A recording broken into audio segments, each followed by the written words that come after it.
hal ini. 1. Seorang hamba hendaknya tidak berharap kecuali kepada Allah Subhanahu wa Ta'ala. 2. Seorang hamba hendaknya hanya takut akan dosa-dosanya. 3. Seorang yang bodoh hendaknya tidak merasa malu untuk bertanya. 4. Seorang yang berilmu ketika ditanya tentang sebuah persoalan dan tidak mengetahui jawabannya, hendaknya tidak malu untuk mengatakan, Allah Subhanahu wa Ta'ala yang Maha Mengetahui. 5. Bagi iman, sabar ibarat kepala sebuah tubuh, sehingga tidak sempurna iman seseorang yang tidak memiliki kesabaran. Asy-Syahid Sayyidina Hasan Syababul Jannah radhiyallahu anhu. Tinggalkan apa yang meragukan hatimu, beralihan kepada sesuatu yang tidak meragukan hatimu, karena sesungguhnya kebenaran itu membawa ketenangan di dalam hati. Manusia celaka karena 3 hal, sombong, rakus dan dengki. Sombong adalah penyebab rusaknya agama dan karena sifat inilah iblis mendapat laknat. Rakus adalah musuh bagi hati manusia dan karena sifat inilah Nabi Adam dikeluarkan dari surga. Dengki adalah menuju kejahatan dan karena sifat inilah Kabil membunuh Habil. Asy-Syahid Sayyidina Husain Syababul Jannah radhiyallahu anhu. Bila mana dunia dianggap sesuatu yang sangat berharga, maka sesungguhnya pahala Allah Subhanahu wa Ta'ala adalah lebih berharga dan lebih mulia. Bila mana tubuh ini dirawat hanya untuk menyambut kematian, maka terbunuhnya seseorang dengan pedang di jalan Allah Subhanahu wa Ta'ala lebih utama. Bila mana rizki yang sudah ditentukan, maka sedikitnya keserakahan seseorang dalam berusaha adalah lebih baik. Bila mana harta benda dihimpun hanya untuk ditinggalkan, maka apa gunanya seorang pelit terhadap sesuatu yang pasti ia tinggalkan. Sabar adalah mahkota, kesetiaan adalah harga diri, memberi adalah kenikmatan, banyak bicara adalah membual, omong kosong, tergesa-gesa adalah kebodohan, kebodohan adalah aib, berlebih-lebihan, dalam berkata, adalah omong kosong, berteman dengan orang yang ahli berbuat hina adalah kejahatan dan berteman dengan ahli kefasikan adalah pusat prasangka buruk. Bila mana dirimu digigit oleh kekejaman massa, maka janganlah kamu mengadu kepada manusia. Dan janganlah kamu meminta selain kepada Allah Tuhan yang Maha Penolong, yang Maha Tahu dan yang Maha Benar. Karena seandainya kamu hidup dan kamu telah berkeliling dari belahan barat sampai ke belahan timur, maka tentu kamu tidak menemukan seorang pun yang mampu membuat orang lain bahagia atau sengsara.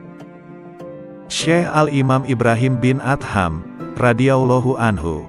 10 pesan Ibrahim bin Adham. 1. Kalian mengenal Allah tetapi kalian tidak menunaikan haknya. 2. Kalian mengaku mencintai Rasul-Nya, tetapi kalian meninggalkan sunnahnya. 3. Kalian membaca Al-Quran, tetapi kalian tidak mengamalkan isinya. 4. Kalian banyak diberi nikmat karunia, akan tetapi kalian tidak mensyukurinya. 5. Kalian mengatakan bahwa setan adalah musuh, tetapi kalian justru mengikuti langkahnya. 6. Kalian mengaku bahwa surga adalah benar adanya, namun kalian tidak melakukan amalan-amalan yang mengantar ke sana. 7. Kalian mengaku bahwa neraka adalah benar adanya, tetapi kalian tidak lari dari panas siksanya. 8. Kalian mengaku bahwa kematian benar adanya, namun kalian tidak mempersiapkan diri ke sana. 9. Kalian sibuk mengurusi kekurangan orang lain, tetapi kalian lupa akan kekurangan diri sendiri. 10. Kalian menguburkan jenazah, akan tetapi tidak mau mengambil pelajaran dari peristiwa kematian. Ada 7 perkara yang perlu diingat. 1. Orang yang banyak bicara janganlah kamu harapkan sangat kesadaran hatinya. 2. Orang yang banyak makan janganlah kamu harapkan sangat kata-kata hikmat darinya. 3. Orang yang banyak bergaul dengan manusia janganlah kamu harapkan sangat kemanisan ibadahnya. 4. Orang yang cinta kepada dunia janganlah kamu harapkan sangat husnul hatimahnya. 5. Orang yang memilih berkawan dengan orang yang zalim janganlah kamu harapkan sangat kelurusan agamanya. 6. Orang yang mencari keridhaan manusia janganlah harapkan sangat akan keridhaan Allah Subhanahu wa Ta'ala daripadanya. Sayyidina Al-Imam Ali Zainal Abidin As-Sajjad radhiyallahu anhu. Wahai nafsu, hentikanlah kecondonganmu kepada dunia dan kecenderungan untuk meramaikannya. Tidaklah engkau menjadikan sebagai pelajaran terhadap para pendahulumu yang telah ditelan bumi serta para sahabatmu yang telah membuatmu bersedih karena kepergiannya. Demikian juga kawan-kawanmu yang telah berpindah ke dalam tanah. Mereka sekarang telah berada di dalam perut bumi, di balik permukaannya, kebaikan-kebaikan mereka ikut lebur menyatu di dalamnya.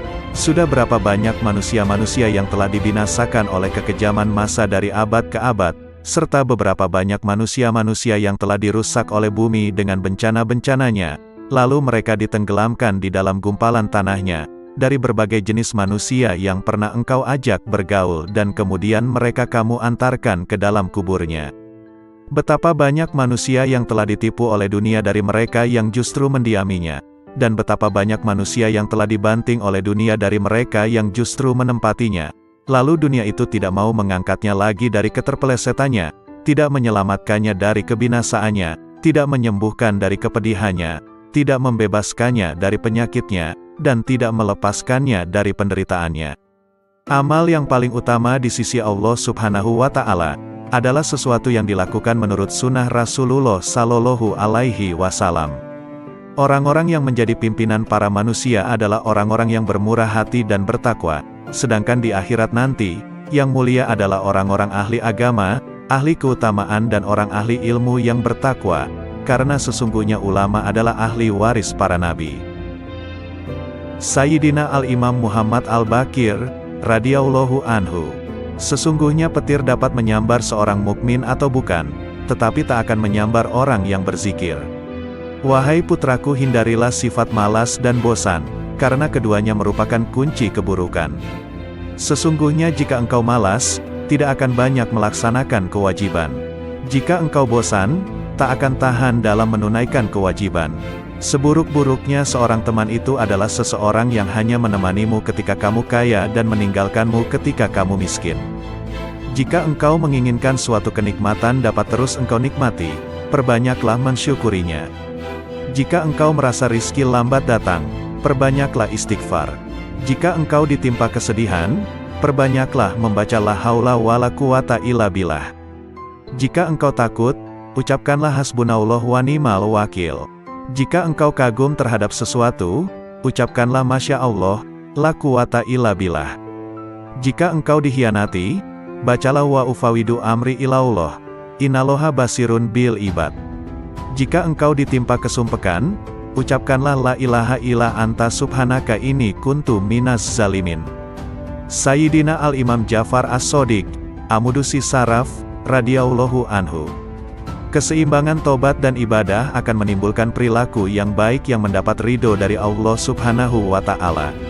Sebab dengan tobat kita akan menyadari akan semua kesalahan yang pernah kita lakukan, dan dengan tobat pula dapat meningkatkan amal ibadah kita kepada Allah Subhanahu wa Ta'ala.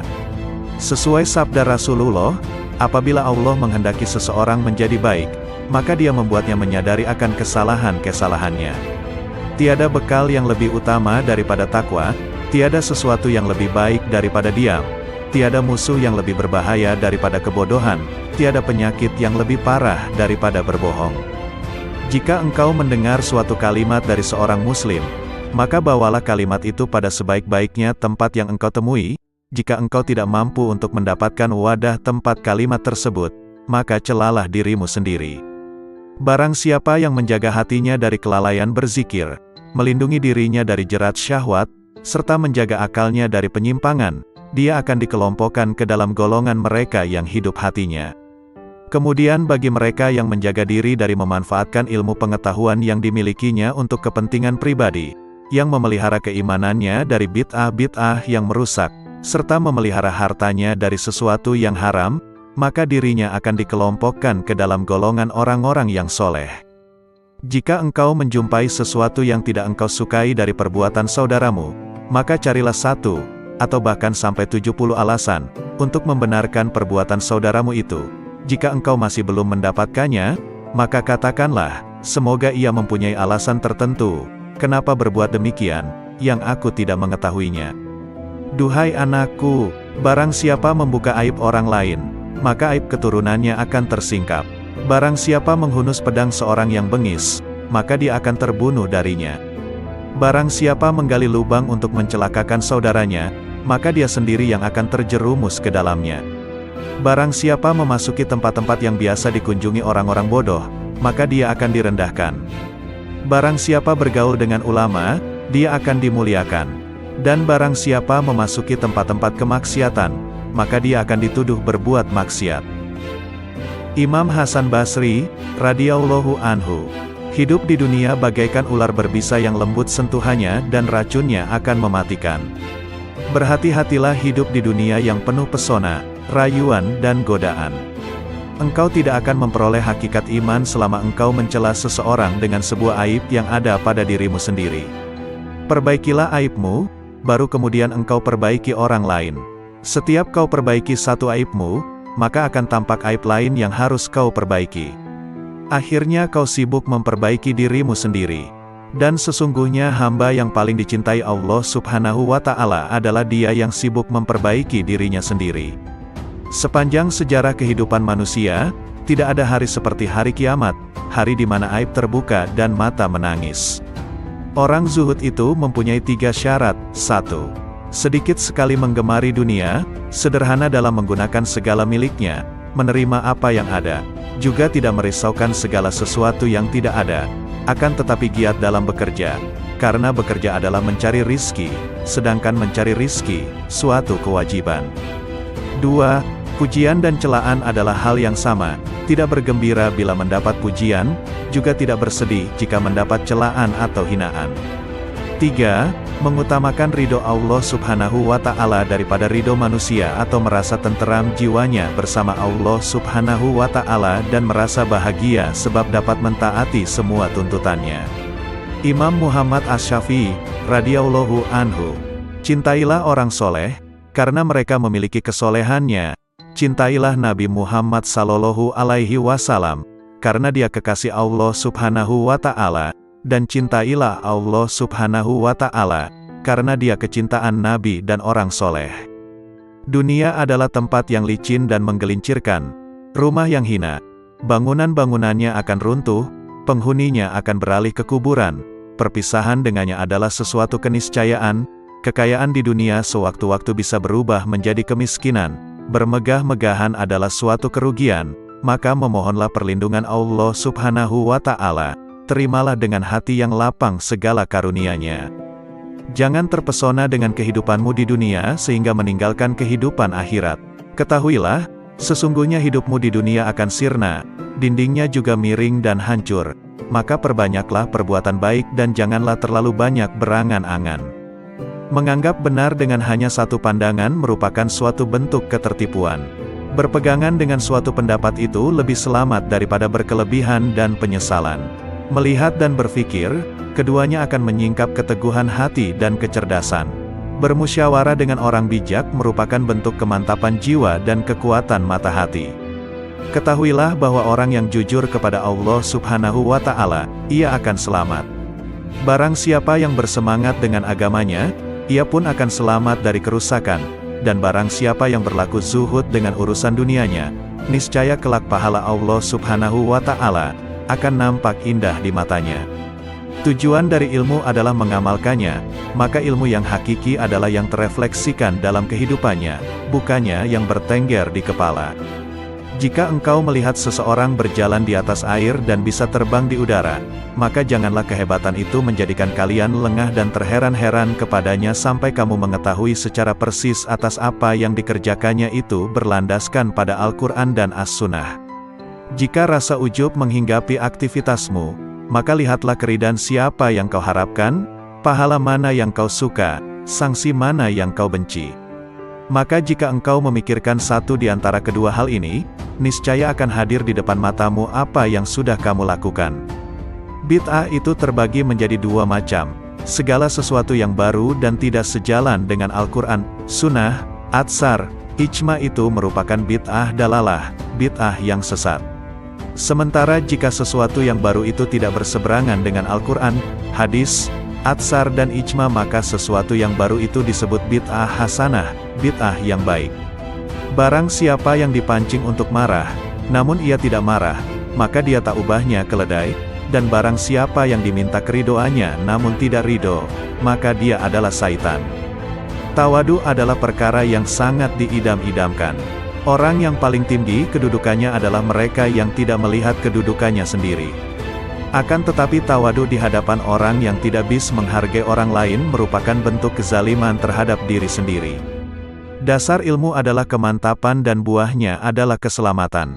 Dasar wara, menjaga diri dari sesuatu yang meragukan, adalah qanaah, menerima karunia Allah Subhanahu wa Ta'ala dengan dada yang lapang, dan buahnya adalah ketenangan batin. Dasar kesabaran adalah keteguhan hati dan buahnya adalah kemenangan. Dasar suatu aktivitas adalah taufik, pertolongan Allah Subhanahu wa Ta'ala, dan buahnya adalah kesuksesan. Dasar tujuan akhir dari segala perkara adalah sidik, benar.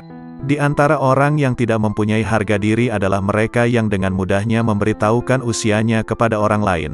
Karena kalau usianya lebih muda, tentu mereka akan menganggapnya rendah, dan jika usianya lebih tua, tentu mereka akan beranggapan bahwa ia sudah pikun. Siapa yang merasa bahwa dalam dirinya terkumpul dua cinta, cinta dunia dan cinta kepada penciptanya, maka ia telah berdusta. Jika kalian melihat kitab yang di dalamnya ada catatan tambahan dan perbaikan, maka lihatlah kebenaran yang ada di dalamnya. Terimalah dariku 3 hal. 1. Jangan berbicara panjang lebar tentang sesuatu yang tidak baik perihal sahabat Rasulullah Sallallahu Alaihi Wasallam, karena kelak Rasulullah Sallallahu Alaihi Wasallam nantinya yang akan menjadi seterumu. 2. Janganlah kamu sibukkan dirimu dengan ilmu kalam. Sesungguhnya aku telah melakukan kajian dengan ahli ilmu kalam dan mereka telah melakukan taktil, meniadakan sifat Allah Subhanahu wa Ta'ala. 3. Dan janganlah menyibukkan dirimu dalam nujum, ramalan dengan bintang.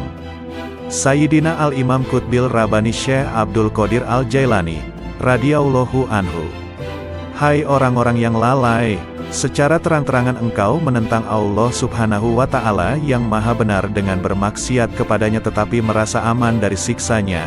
Ketahuilah tak lama lagi rasa aman itu akan berubah menjadi ketakutan, masa luangmu menjadi kesempitan, kesehatanmu menjadi sakit, kemuliaanmu menjadi kehinaan, kedudukanmu menjadi rendah, kekayaanmu menjadi kemiskinan. Ketahuilah, rasa aman dari siksa Allah Subhanahu wa Ta'ala Azza wa Jalla yang akan kau peroleh di hari kiamat sesuai dengan rasa takutmu kepadanya di dunia ini. Sebaliknya, ketakutanmu di hari kiamat sesuai rasa amanmu dari siksa Allah di dunia. Sayangnya, engkau tenggelam di dunia dan terperosok ke lembah kelalaian, sehingga cara hidupmu seperti hewan. Yang kalian ketahui hanya makan, minum, menikah dan tidur. Keadaan kalian ini tampak nyata bagi orang-orang yang berhati suci. Rasa rakus terhadap dunia, keinginan untuk mencari dan menumpuk-numpuk harta telah memalingkan kalian dari jalan Allah dan pintunya. Hai yang ternoda karena ketamakannya, andai kata kau bersama penghuni bumi bersatu untuk mendatangkan sesuatu yang bukan bagianmu, maka kalian semua tidak akan mampu mendatangkannya. Oleh karena itu tinggalkanlah rasa tamak untuk mencari sesuatu, rezeki, yang telah ditetapkan untukmu, maupun yang tidak ditetapkan untukmu. Apakah pantas bagi seorang yang berakal untuk menghabiskan waktunya memikirkan sesuatu yang telah selesai pembagiannya? Tabir penutup kalbumu tak akan tersibak selama engkau belum lepas dari alam ciptaan, tidak berpaling darinya dalam keadaan hidup selama hawa nafsumu belum pupus, selama engkau melepaskan diri dari kemaujudan dunia dan akhirat, selama jiwamu belum bersatu dengan kehendak Allah Subhanahu wa Ta'ala dan cahayanya. Jika jiwamu bersatu dengan kehendak Allah Subhanahu wa Ta'ala dan mencapai kedekatan dengannya lewat pertolongannya, makna hakiki bersatu dengan Allah Subhanahu wa Ta'ala ialah berlepas diri dari makhluk dan kedirian, serta sesuai dengan kehendaknya tanpa gerakmu, yang ada hanya kehendaknya. Inilah keadaan fana dirimu, dan dalam keadaan itulah engkau bersatu dengannya, bukan bersatu dengan ciptaannya. Sesuai firman Allah Subhanahu wa Ta'ala, tak ada sesuatu pun yang serupa dengannya, dan dialah yang maha mendengar dan maha melihat. Anakku, pertama-tama nasihatilah dirimu, kemudian nasihatilah orang lain. Perhatikanlah dirimu, jangan mengurusi orang lain. Jangan mengurusi orang lain selama dalam dirimu masih ada sesuatu yang harus diperbaiki. Sungguh celaka, engkau mengetahui cara menyelamatkan orang lain. Engkau buta, bagaimana dapat menuntun orang lain? Hanya yang memiliki penglihatan tajamlah yang mampu menuntun umat manusia. Hanya orang yang mengenal Allah Subhanahu wa Ta'ala lah yang dapat mengembalikan manusia ke jalannya. Seseorang yang tidak mengenalnya, bagaimana dapat menuntun umat manusia ke jalannya? Kalian menghadiri majelis ilmu hanya untuk mencari jalan keluar bagi permasalahan duniawi kalian, bukan untuk mengobati penyakit hati. Kalian tidak mendengarkan nasihat para penceramah, tetapi meneliti kesalahan mereka, kemudian menghina dan menertawakannya. Kalian juga bermain-main dalam majelis. Sesungguhnya kalian sedang mempertaruhkan diri kepada Allah Subhanahu wa Ta'ala yang Maha Agung dan Maha Mulia.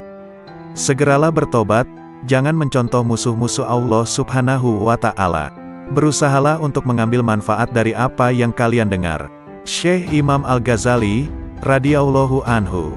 Renungkanlah pendeknya umurmu. Andai kata engkau berumur 100 tahun sekalipun, maka umurmu itu pendek jika dibandingkan dengan masa hidupmu kelak di akhirat yang abadi, selama-lamanya. Coba renungkan agar dapat beristirahat pensiun selama 20 tahun. Dalam 1 bulan atau setahun engkau sanggup menanggung berbagai beban berat dan kehinaan di dalam mencari dunia. Tetapi mengapa engkau tidak sanggup menanggung beban ibadah selama beberapa hari demi mengharapkan kebahagiaan abadi di akhirat nanti? Jangan panjang angan-angan, engkau nanti akan berat untuk beramal. Yakinilah bahwa tak lama lagi engkau akan mati. Katakan dalam hatimu, pagi ini aku akan beribadah meskipun berat. Siapa tahu nanti malam aku mati. Malam ini aku akan sabar beribadah. Siapa tahu besok aku mati. Sebab, kematian tidak datang pada waktu, keadaan dan tahun tertentu, yang jelas pasti ia datang. Oleh karena itu, mempersiapkan diri menyambut kedatangan maut lebih utama daripada mempersiapkan diri menyambut dunia. Bukankah kau menyadari betapa pendek hidupmu di dunia? Bukankah bisa jadi ajalmu hanya tersisa 1 tarikan dan hembusan nafas atau 1 hari? Setiap hari lakukanlah hal ini dan paksakan dirimu untuk sabar beribadah kepada Allah Subhanahu wa Ta'ala. Andai kata engkau ditakdirkan untuk hidup selama 50 tahun dan kau biasakan dirimu untuk sabar beribadah, nafsumu akan tetap berontak, tetapi ketika maut menjemput kau akan berbahagia selama-lamanya. Tetapi, ketika engkau tunda-tunda dirimu untuk beramal, dan kematian datang di waktu yang tidak kau perkirakan. Kehidupan seorang muslim tidak dapat dicapai dengan sempurna, kecuali mengikuti jalan Allah yang dilalui secara bertahap. Tahapan-tahapan itu antara lain, tobat, sabar, fakir, zuhud, tawakal, cinta, makrifat dan ridha. Karena itu seseorang yang mempelajari tasawuf wajib mendidik jiwa dan akhlaknya. Sementara itu, hati adalah cermin yang sanggup menangkap makrifat. Dan kesanggupan itu terletak pada hati yang suci dan jernih. Berbicara tentang nasihat, kulihat diriku tak pantas untuk memberikannya. Sebab, nasihat seperti zakat, nisyabnya adalah kemampuan untuk memetik nasihat itu bagi dirinya sendiri. Seseorang yang belum mencapai nisyab, bagaimana ia akan mengeluarkan zakat? Dan seorang yang tak memiliki cahaya, bagaimana dapat dijadikan sebagai alat penerang oleh orang lain? Bagaimana bayangan akan lurus jika kayunya bengkok? Allah Subhanahu wa Ta'ala mewahyukan kepada Isa bin Maryam alaihi salam, nasihatilah dirimu, jika kau mampu memetik nasihat, maka nasihatilah orang lain. Jika tidak, maka malulah kepadaku, barang siapa hendak mengetahui aib-aibnya, maka ia dapat menempuh 4 jalan berikut. 1. Duduk di hadapan seorang guru yang mampu mengetahui keburukan hati dan berbagai bahaya yang tersembunyi di dalamnya. Kemudian ia memasrahkan dirinya kepada sang guru dan mengikuti petunjuknya dalam bermujahadah membersihkan aib itu. Ini adalah keadaan seorang murid dengan syekhnya dan seorang pelajar dengan gurunya. Sang guru akan menunjukkan aib-aibnya dan cara pengobatannya, tapi di zaman ini guru semacam ini langka. 2. Mencari seorang teman yang jujur, memiliki basiroh, mata hati yang tajam, dan berpegangan pada agama. Ia kemudian menjadikan temannya itu sebagai pengawas yang mengamati keadaan, perbuatan, serta semua aib batin dan zohirnya, sehingga ia dapat memperingatkannya. Demikian inilah yang dahulu dilakukan oleh orang-orang cerdik, orang-orang terkemuka dan para pemimpin agama. 3. Berusaha mengetahui aib dari ucapan musuh-musuhnya. Sebab pandangan yang penuh kebencian akan berusaha menyingkapkan keburukan seseorang. Bisa jadi manfaat yang diperoleh seseorang dari musuh yang sangat membencinya dan suka mencari-cari kesalahannya adalah lebih banyak dari teman yang suka bermanis muka, memuji dan menyembunyikan aib-aibnya. Namun, sudah menjadi watak manusia untuk mendustakan ucapan musuh-musuhnya dan menganggapnya sebagai ungkapan kedengkian. Tetapi, orang yang memiliki mata hati jernih mampu memetik pelajaran dari berbagai keburukan dirinya yang disebutkan oleh musuhnya. 4. Bergaul dengan masyarakat. Setiap kali melihat perilaku tercela seseorang, maka ia segera menuduh dirinya sendiri juga memiliki sifat tercela itu. Kemudian ia tuntut dirinya untuk segera meninggalkannya. Sebab, seorang mukmin adalah cermin bagi mukmin lainnya. Ketika melihat aib orang lain ia akan melihat aib-aibnya sendiri. Sangat jauh jika bermaksud memaknai sehat atau kenyang tanpa mengalami sendiri rasa sehat atau kenyang. Mengalami mabuk lebih jelas daripada hanya mendengar tentang arti mabuk, meskipun yang mengalaminya mungkin belum pernah mendengar teori mabuk. Maka mengetahui arti dan syarat-syarat zuhud tidak sama dengan bersifat zuhud. Kehidupan seorang muslim tidak dapat dicapai dengan sempurna, kecuali mengikuti jalan Allah Subhanahu wa Ta'ala yang dilalui secara bertahap. Tahapan-tahapan itu antara lain, tobat, sabar, fakir, zuhud, tawakal, cinta, makrifat dan ridha. Karena itu seseorang yang mempelajari tasawuf wajib mendidik jiwa dan akhlaknya. Sementara itu, hati adalah cermin yang sanggup menangkap makrifat. Dan kesanggupan itu terletak pada hati yang suci dan jernih. Sayyidina Al-Imam Syekh Abu Hasan Ali Asy-Syadzili, radhiyallahu anhu. Jika kasyaf bertentangan dengan Al-Quran dan Sunnah, tinggalkanlah kasyaf dan berpeganglah pada Al-Quran dan Sunnah. Katakan pada dirimu sesungguhnya Allah Subhanahu wa Ta'ala menjamin keselamatan saya dalam kitabnya dan sunnah rasulnya dari kesalahan, bukan dari kasyaf, ilham, maupun musyahadah sebelum mencari kebenarannya dalam Al-Quran dan sunnah terlebih dahulu. Jika engkau menginginkan bagian dari anugerah para wali, berpalinglah dari manusia kecuali dia menunjukkanmu kepada Allah Subhanahu wa Ta'ala dengan cara yang benar dan tidak bertentangan dengan Al-Quran dan sunnah. Manakala zikir terasa berat di lisanmu, sementara pintu kontemplasi tertutup, ketahuilah bahwa hal itu semata-mata karena dosa-dosamu atau kemunafikan dalam hatimu. Tak ada jalan bagimu, kecuali bertaubat, memperbaiki diri, hanya menggantungkan diri kepada Allah Subhanahu wa Ta'ala dan ikhlas beragama. Ketuklah pintu zikir dengan hasrat dan sikap sangat membutuhkan kepada Allah Subhanahu wa Ta'ala melalui kontemplasi, menjauhkan diri segala hal selain Allah Subhanahu wa Ta'ala. Lakukanlah dengan menjaga rahasia batin, agar jauh dari bisikan nafsu dalam seluruh nafas dan jiwa, sehingga kalian memiliki kekayaan rohani. Tuntaskan lisanmu dengan berzikir, hatimu untuk tafakur dan tubuhmu untuk menuruti perintahnya. Dengan demikian, kalian bisa tergolong orang-orang soleh. Sayyidina Al-Imam Muhammad Maula Ad-Dawilai radhiyallahu anhu. Sesungguhnya aku tidak takut miskin, sebab yakin bahwa karunia Allah lebih dekat dari yang di tanganku. Sesungguhnya aku tidak membenci kematian, sebab yang membenci kematian berarti membenci bertemu dengan Allah Subhanahu wa Ta'ala. Aku tidak pernah membenci tamu, meskipun tidak memiliki sesuatu yang dapat aku hidangkan. Syekh Abdurrahman Assegaf berkata, bila mana ayahku sedang membaca satu ayat Al-Quran, maka lidah beliau seolah-olah menjadi bara. Dan tak lama kemudian akan terlihat bibir beliau terbakar, karena dahsyatnya rasa khauf beliau kepada Allah Subhanahu wa Ta'ala. Dan ayahandaku pernah berkata kepadaku, kalau sekiranya lidahku berada di luar badanku ketika aku sedang membaca ayat Al-Quran niscaya akan aku bakar lidahku dengan tanganku sendiri sebagai peringatan bagi diriku sendiri agar bertakwa kepada Allah Subhanahu wa Ta'ala. Sayyidina Al-Imam Al-Quds Syekh Abdurrahman As-Segaf, radhiyallahu anhu.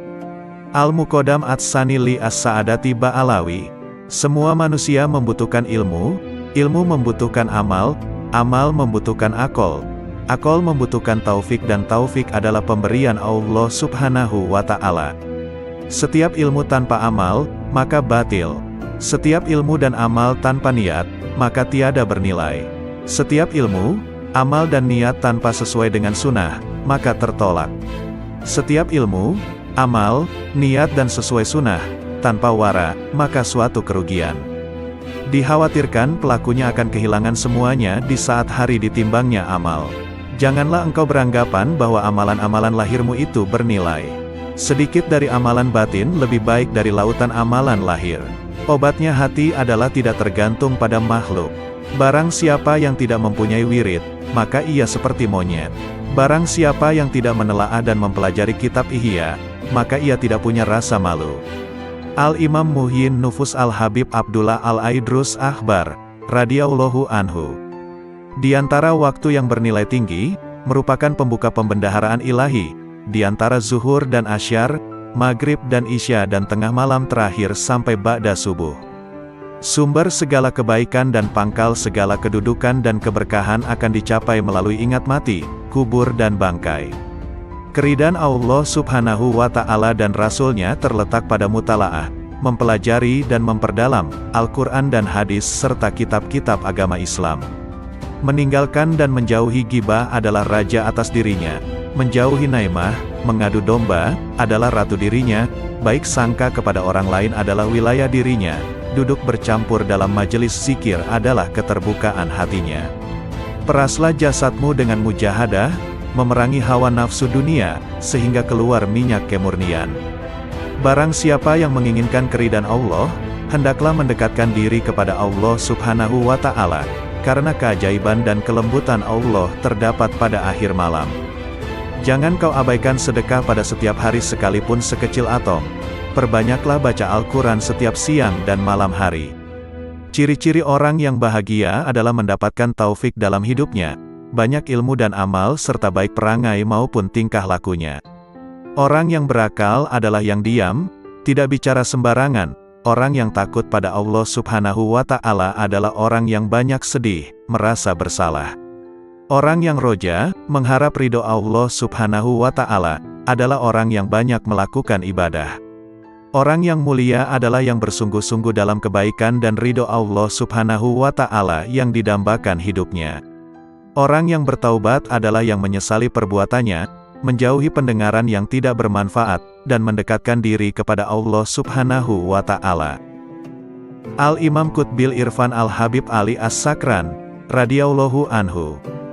Barang siapa memiliki hubungan dengan orang-orang yang telah meninggal dunia dengan terbiasa menghadiahkan pahala membaca Al-Quran, zikir, doa, sedekah dan ibadah lainnya, maka kelak di kubur dia tidak akan merasa kesepian.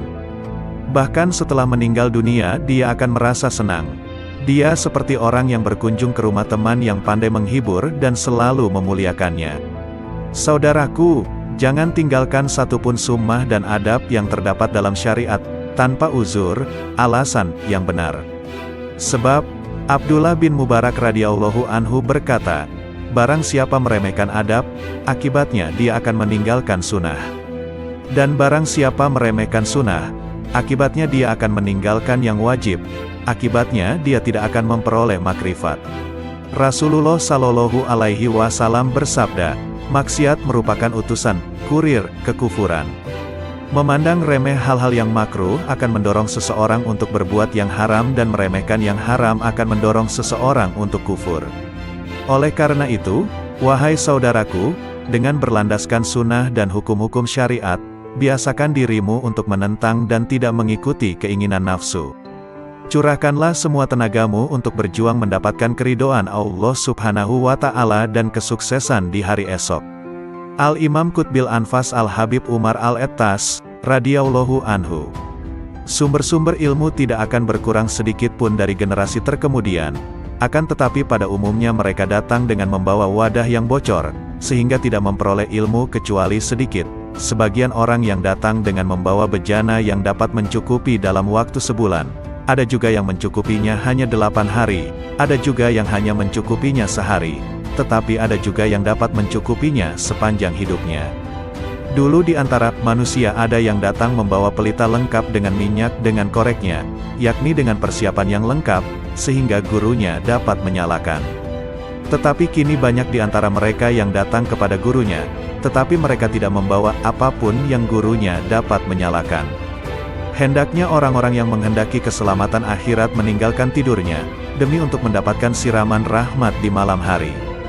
Hendaknya kalian senantiasa menghadirkan hati kalian kepada Allah Subhanahu wa Ta'ala dan hendaknya kalian bertawakal kepadanya sepenuh hati, sebab Allah Subhanahu wa Ta'ala mengetahui dimanapun kalian berada.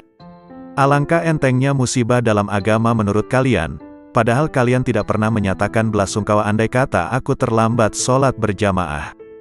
Bila waktu sholat telah tiba, tinggalkanlah semua kegiatanmu, sebab Allah Subhanahu wa Ta'ala lebih pantas diperhatikan daripada yang lain. Janganlah terlalu peduli dengan dunia dan penghuninya dan janganlah merasa iri pula dengan pakaian atau makanan yang dimiliki oleh penghuninya.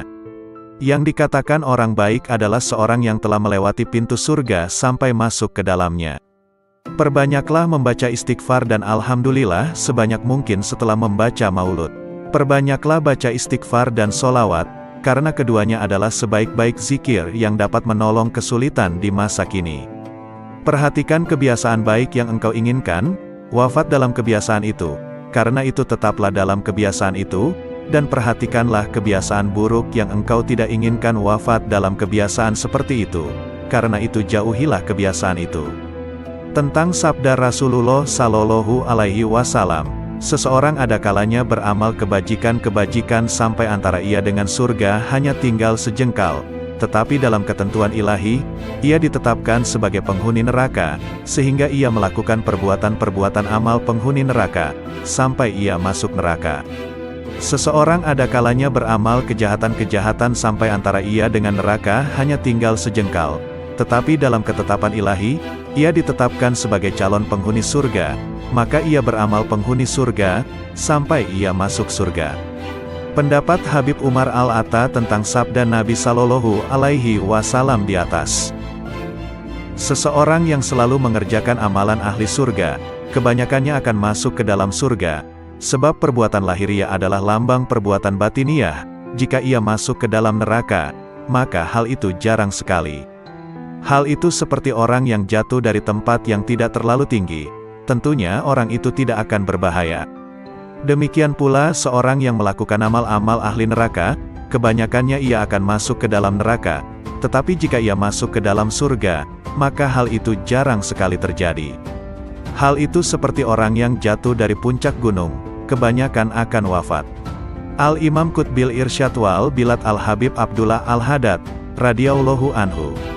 Sesungguhnya aku tidak ingin bercakap-cakap dengan masyarakat, aku juga tidak menyukai pembicaraan mereka, dan tidak peduli kepada siapapun dari mereka.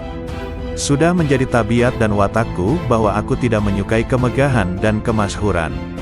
Aku lebih suka berkelana di gurun Sahara. Itulah keinginanku, itulah yang kudambakan. Namun, aku menahan diri tidak melaksanakan keinginanku agar masyarakat dapat mengambil manfaat dariku. Ketahuilah, amal yang bernilai tinggi adalah amal yang dianggap kecil dan dipandang remeh oleh nafsu. Adapun amal yang dipandang mulia dan bernilai oleh nafsu, pahalanya dapat sirna, baik karena pelakunya, amalnya itu sendiri ataupun karena orang lain yang berada sekitarnya. Di zaman ini kita harus berhati-hati, sebab zaman ini adalah zaman syubhat. Para ulama menyatakan, tidak sepatutnya seorang yang berilmu bingung membedakan yang baik dan buruk. Sebab, kebaikan dan keburukan adalah dua hal yang sangat jelas. Setiap orang dapat membedakannya. Seorang berilmu ketika harus memilih satu di antara dua kebaikan atau dua keburukan, maka dia akan memilih kebaikan yang terbaik dan meninggalkan keburukan yang terburuk. Ikut langkah-langkah ulama salaf, ulama terdahulu, akan membuahkan kebaikan yang amat besar, walaupun si pengikut bukan tergolong ahli batin. Tetapi jika ia serasikan langkahnya dengan ulama salaf, maka ia akan mendapatkan seperti apa yang didapat oleh mereka para salaf solihin. Jika satu zaman itu rusak, maka wajiblah bagi mereka yang hidup di zaman itu, untuk mengikuti jejak langkah ulama salaf solihin. Jika tidak mampu menyamakan diri dengan mereka dalam setiap langkah, paling tidak hampir menyamai mereka, sebab setiap orang dalam kehidupan itu harus memiliki panutan, imam. Sedang orang yang tidak memiliki panutan, imam, maka panutannya adalah setan. Seorang murid, pencari jalan menuju Allah, tidak boleh menyakiti hati gurunya karena belajar dan ilmunya tidak akan diberi berkah. Ada kalanya seseorang murid, Pencari jalan menuju Allah, diuji dengan kemiskinan, kepapaan dan kesempitan dalam kehidupan. Maka hendaknya ia bersyukur kepada Allah Subhanahu wa Ta'ala, disebabkan dengan hal tersebut di atas dan harus beranggapan berprasangka bahwa takdir kehendak Allah menjadikan Anda miskin, papa dan susah serta sempit sebagai sebesar-besarnya kenikmatan karena dunia adalah musuh Allah. Anda harus bersyukur, maka Allah akan mengangkat derajatnya sama dengan para nabinya, para auliyanya dan hamba-hamba yang soleh. Ketahuilah bahwa rizki itu telah ditentukan dan telah dibagikan oleh Allah Subhanahu wa Ta'ala. Di antara hamba-hambanya ada yang diluaskan rezekinya dan dilapangkan kehidupannya, dan dikurangkan rizkinya menurut kebijaksanaannya. Bersifatlah qanaah, cukup, atas apa yang ditentukan Allah bagimu. Awas dan waspadalah dengan panjang angan-angan dan harapan tentang kehidupan di dunia, karena dunia akan menariknya untuk mencintai dunia, dan Anda akan terikat dengannya sehingga sukar untuk beribadat dan mengasingkan diri untuk menuju jalan akhirat. Aku tidak pernah melihat ada yang benar-benar memberi, selain Allah Subhanahu wa Ta'ala. Jika ada seseorang memberiku sesuatu, kebaikannya itu tidak meninggikan kedudukannya di sisiku, karena aku menganggap orang itu hanyalah perantara saja. Awas, jangan sekali-kali Anda mentaati syaikh, guru, itu hanya lahiriah semata, karena ketahuilah bahwa syaikh itu dapat melihat ketaatanmu padanya. Di belakangnya Anda membantah dan mendurhakai karena sangkaanmu, Anda sangka Allah tidak tahu kelakuanmu, sedangkan syekhmu itu dekat dengannya. Kalau Anda begitu akan mendapatkan kecelakaan, kesempitan dan kebinasaan. Bukankah Allah berjanji kepada barang siapa aku cintai maka penglihatannya adalah penglihatanku, pendengarannya adalah pendengaranku, mulutnya adalah mulutku, tangannya adalah tanganku dan kakinya adalah kakiku. Barang siapa memusuhinya atau menyakitinya, maka aku dan para malaikatku mengumandangkan perang terhadap dirinya. Persahabatan, pertemanan dan pergaulan memiliki pengaruh yang sangat kuat untuk membuat seseorang menjadi baik maupun buruk. Persahabatan dan pergaulan dengan orang-orang soleh dan berbudi membawa manfaat, sedangkan persahabatan dan pertemanan dengan orang-orang fasik dan durhaka membawa bahaya. Hanya saja manfaat persahabatan dengan orang soleh atau bahaya pergaulan dengan pendurhaka tersebut terkadang tidak tampak secara langsung, akan tetapi secara bertahap dan setelah berlangsung lama. Secara umum, pada awalnya kebaikan itu berat untuk dilakukan, tetapi akhirnya penuh dengan kenikmatan. Orang yang berbuat baik ibarat seorang pendaki gunung terjal. Ia tidak akan merasa tenang sebelum sampai ke puncaknya. Sedangkan keburukan awalnya manis dan akhirnya kelak berat. Orang yang melakukan perbuatan buruk adalah ibarat seorang yang jatuh dari puncak gunung atau atap sebuah rumah. Ia baru akan merasa kesakitan setelah mendarat di tanah. Tuntutlah ilmu dari orang-orang yang benar-benar mewarisi ilmu dari Rasulullah Shallallahu Alaihi Wasallam, yang sanad isnadnya, silsilah ilmunya sampai kepada Rasulullah. Para orang soleh itu setelah wafat hanya hilang jasadnya saja, pada hakikatnya masih hidup seperti sedia kala, malah tambah tajam pandangan basirohnya dan makin kuat tawajuhnya, menghadap kepada Allah Subhanahu wa Ta'ala. Al-Imam Syekh Abu Bakar bin Salim, radhiyallahu anhu. Orang yang bahagia adalah orang yang disenangkan oleh Allah tanpa alasan tertentu, dan orang yang sengsara adalah orang yang disengsarakan Allah tanpa sebab tertentu. Demikianlah menurut ilmu hakikat. Sedangkan menurut ilmu syariat, orang yang bahagia adalah orang yang oleh Allah diberi kesenangan dengan melakukan berbagai amal saleh, dan orang yang disengsarakan oleh Allah dengan meninggalkan amal-amal saleh dan melanggar syariat agama.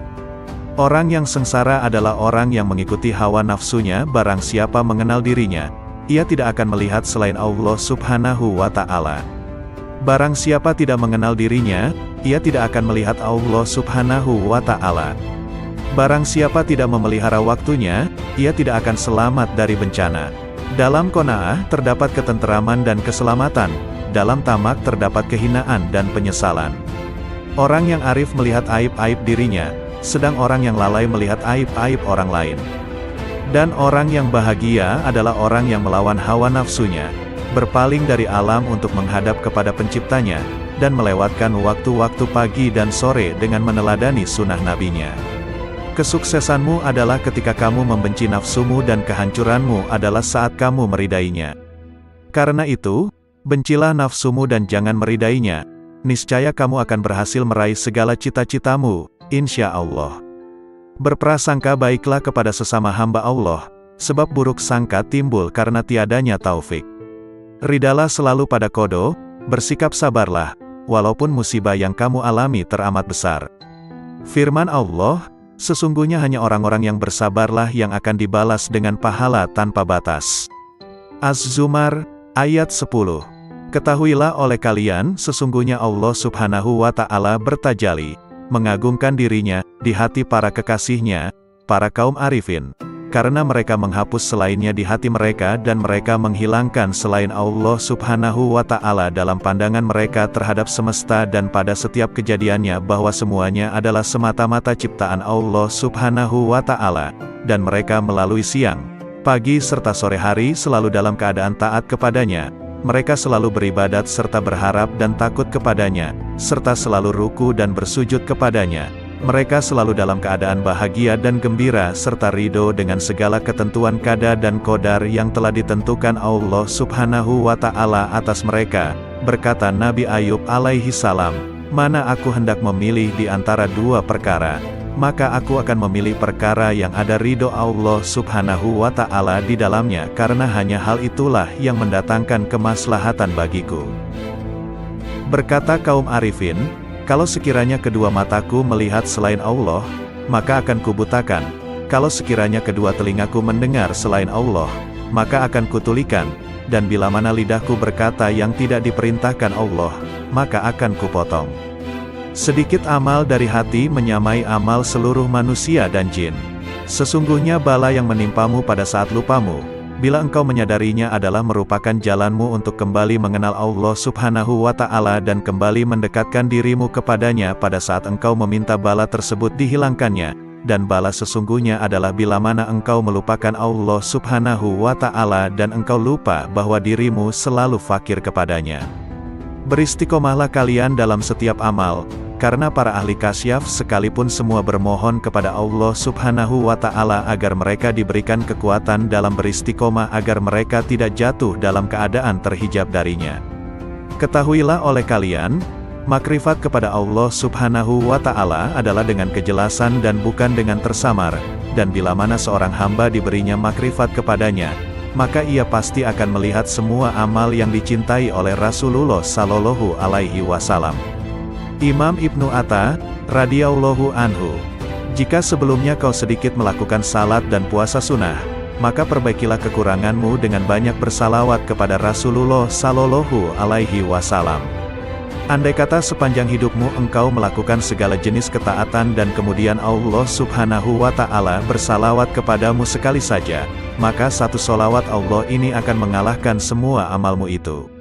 Sebab, engkau bersalawat kepada Rasulullah sesuai dengan kekuatanmu, sedangkan Allah Subhanahu wa Ta'ala bersalawat kepadamu sesuai dengan kebesarannya.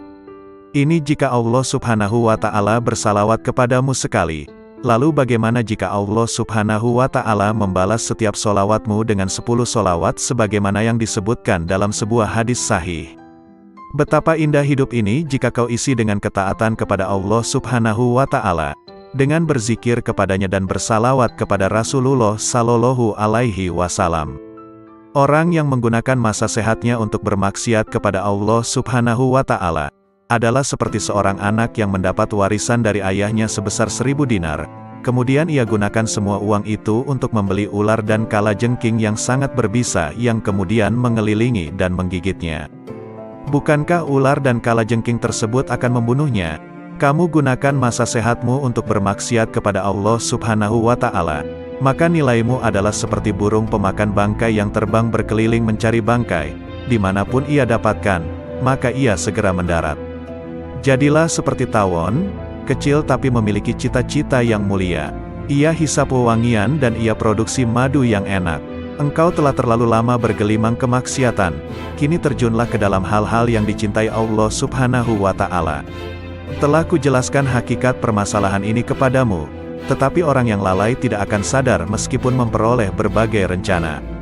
Sebab wanita yang kurang waras akalnya ketika putranya mati, ia justru tertawa. Begitu pula dirimu, engkau tinggalkan sholat malam, puasa sunnah dan berbagai amal soleh lain yang dapat kau kerjakan dengan seluruh anggota tubuhmu, tetapi tidak sedikit pun engkau merasa sakit. Kelalaian telah membunuh hatimu. Orang hidup akan merasa sakit ketika tertusuk jarum, akan tetapi, sesosok mayat tidak akan merasa sakit meskipun tubuhnya dipotong-potong dengan sebilah pedang. Saat ini hatimu sedang mati, karena itu duduklah di majelis yang penuh hikmah, sebab di dalamnya terdapat hembusan karunia dari surga. Hembusan karunia itu dapat engkau temukan di rumahmu, di perjalananmu. Jangan tinggalkan majelis ilmu, andai kata dirimu masih melakukan banyak maksiat. Jangan berkata, apa manfaatnya aku datang ke majelis ilmu, sedangkan aku senantiasa bermaksiat dan tidak mampu meninggalkannya. Akan tetapi, lepaskanlah busur panahmu selalu. Jika hari ini tidak tepat sasaran, bisa jadi besok tepat sasaran.